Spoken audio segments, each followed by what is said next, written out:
如果说蓝白相间的建筑配色是爱琴海风景的代名词，那么蓝顶教堂就是圣托里尼岛的一张名片。尽管圣托里尼岛的教堂大部分都有蓝色的穹顶，但是住在我们心中的一定是那一座辨识度最高的蓝顶教堂。它的官方名字呢叫班纳伊亚东伊用塞多隆。这么长的名字在希腊众多的教堂中呢，的确不多见。但是在这个冗长的名字背后，却包含着一个有关虔诚的圣托里尼岛人与这座教堂之间的传奇故事。根据圣托里尼岛的地方志记载早在1570年之前，在现在这一座被誉为最美蓝顶教堂所在的悬崖上，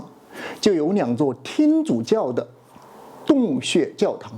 一座是奉行给圣母玛利亚的，而另一座呢是奉行给圣西奥多罗斯的。有一个圣托里尼岛天主教的水手到俄罗斯朝拜之后呢，带回了一幅圣母玛利亚与圣婴的圣像。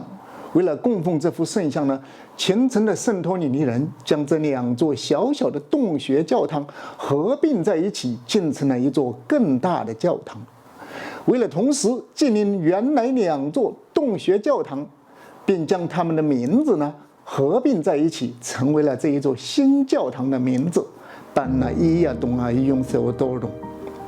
而这座教堂最终变成今天我们看到的样子呢，还得从一场可怕的地震说起。1956年在圣托里尼岛呢发生了一次罕见的大地震。在这一次的地震中，岛上大多数的建筑都遭到了严重的损毁或者坍塌了。这座教堂呢也未能幸免于难。神奇的是，供奉在这座教堂里的那幅大约400年前来自俄罗斯的圣母玛利亚与圣婴的木质圣像呢，却毫发无损。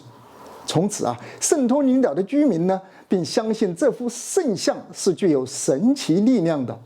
于是，岛上的天主教会联合东正教会和岛上所有的居民一起，将这座教堂修复成了我们今天看到的样子。湛蓝的穹顶映衬着海湾中古老的火山口，洁白的墙顶上呈品字形悬挂着3颗铜钟，远远望去，整座教堂就像凌空悬挂在万丈悬崖之上。事实上，当我们流连在爱琴海众多小岛的大街小巷时，我们会发现，这里无论是教堂还是民房等建筑的主色调，几乎都是这种蓝白色。那么，又是什么原因让岛上居民们不约而同地使用了蓝白2色？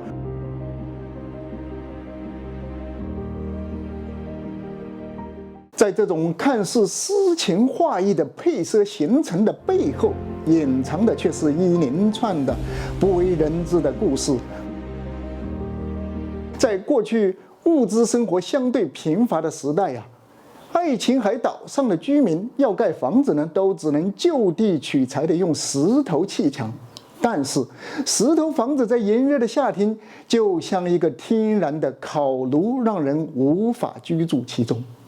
于是呢，有的岛民们就想到了用石灰将房子粉刷成白色，用以反射阳光，为房子降温。而真正让爱琴海的岛民们统一将他们的房子刷成白色的，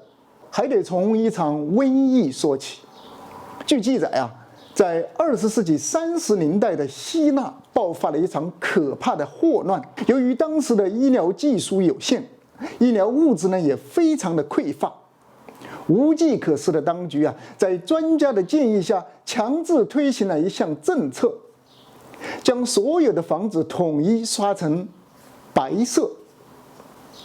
因为低成本的刷墙原料石灰具有些许的消毒和隔离病菌的作用，又的确让岛上的居民夏天更加舒适了。所以呢，他们的房屋就一直沿用了白色为基本色。那么蓝色又是怎样成为了岛上进驻的第2配色呢？原来岛上居民大多为渔民，他们每年都会给自己的渔船刷漆防水。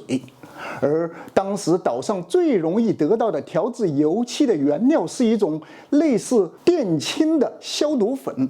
用它调制出来的颜色就是我们今天在爱琴海岛上随处可见的那种蓝色。当他们刷完船，通常都会有一些剩余的，于是就将这些剩余的漆刷在了自家木质的门窗和栏杆上。就这样，岛上大多数的建筑就自然而然地形成了这种蓝白相间的风格。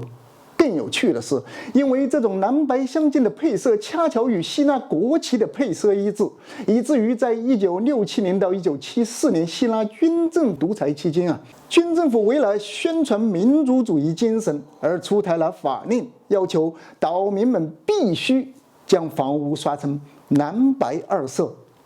尽管这项轻强的法令执行不久，军政府就下台了。但是爱琴海的岛民们其实早就对蓝白配色情有独钟了。不仅如此，对于岛上的信徒而言，蓝白相间的教堂配色也正好与他们的神学思想遥相呼应。蓝色的穹顶象征着神圣的宇宙，而白色的墙壁则象征着他们纯洁无瑕的信仰。